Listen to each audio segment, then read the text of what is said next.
दिदी आम्बन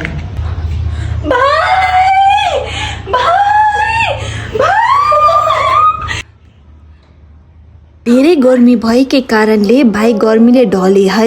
ढल्न भन्दा अगाडि भाइले भनेका थिए आमपान है। धन्नै आँप पनि ल्याएको रहेछ है। आमपान बनाउनको लागि सुरुमा आँपलाई काटेकी छु है। आँपलाई मसिनो टुक्रामा काटेर पुदिना राखेर त्यसमा चिनी हल्का हालेर मजाले ब्लेन्ड गरेकी छु है। यसरी ब्लेन्ड गर्यो भने झन् राम्रो हुन्छ है।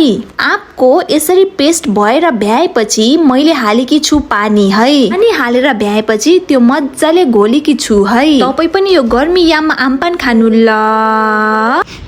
आम्बन गर्मीमा आमपान तिमीले बनाएको आँपले बन्यो आमपान है।